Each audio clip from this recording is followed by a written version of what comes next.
रामचंद्र प्रसाद सिंह, जिन्हें हम आरसीपी सिंह के नाम से जानते हैं, इंडियन पॉलिटिक्स में एक बहुत बड़ा नाम है।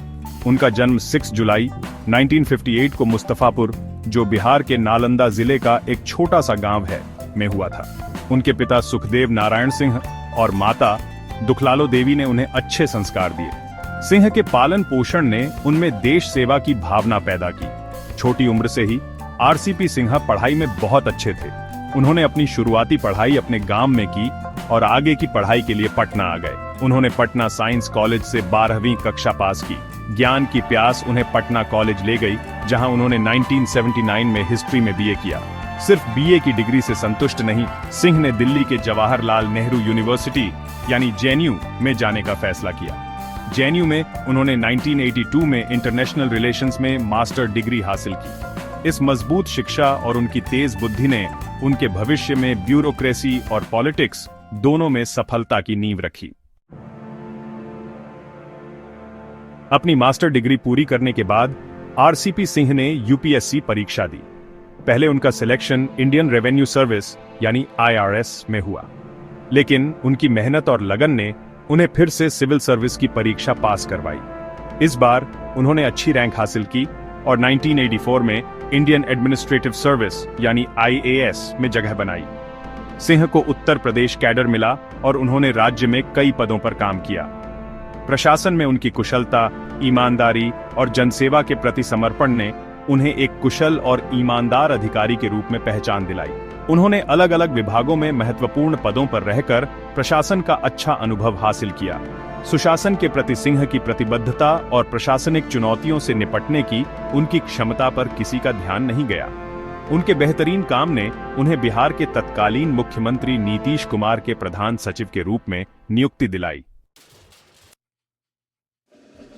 2010 में आईएएस में 2 दशक से ज्यादा सेवा करने के बाद आरसीपी सिंह ने राजनीति में करियर बनाने के लिए स्वैच्छिक सेवानिवृत्ति ले ली। वे औपचारिक रूप से जनता दल यूनाइटेड, जिसे जेडीयू के नाम से जाना जाता है, जो बिहार की एक प्रमुख पार्टी है, में शामिल हो गए।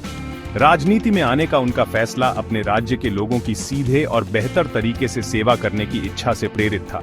सिंह का प्रशासनिक अनुभव, साफ छवि और नीतीश कुमार के साथ नजदीकी ने जेडीयू के लिए बहुमूल्य साबित हुआ।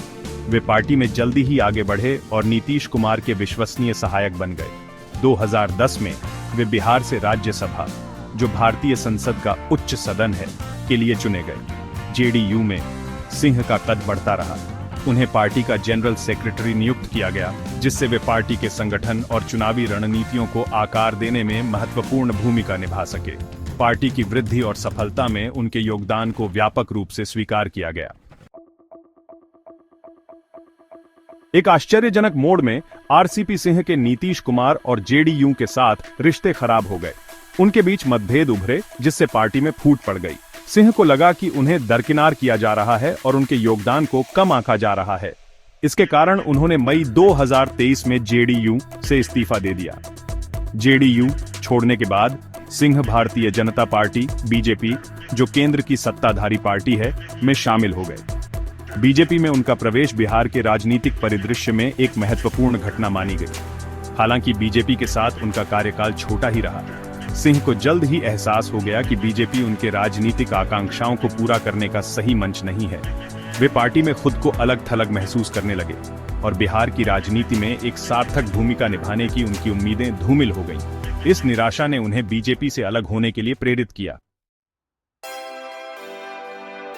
दिवाली और सरदार वल्लभ भाई पटेल की जयंती के शुभ अवसर पर 31 अक्टूबर 2024 को आरसीपी सिंह ने अपनी खुद की राजनीतिक पार्टी आप सबकी आवाज एएसए बनाने की घोषणा की। पार्टी का शुभारंभ बिहार के राजनीतिक परिदृश्य में एक महत्वपूर्ण घटना थी। एएसए का उद्देश्य बिहार के लोगों के लिए एक वैकल्पिक राजनीतिक मंच प्रदान करना है। पार्टी की मुख्य विचारधारा समावेशी विकास, सामाजिक न्याय और सुशासन के इर्द गिर्द घूमती है। सिंह एएसए को एक ऐसी पार्टी के रूप में देखते हैं जो समाज के सभी वर्गों, खासकर हाशिए पर रहने वालों और वंचितों की आकांक्षाओं का प्रतिनिधित्व करती है।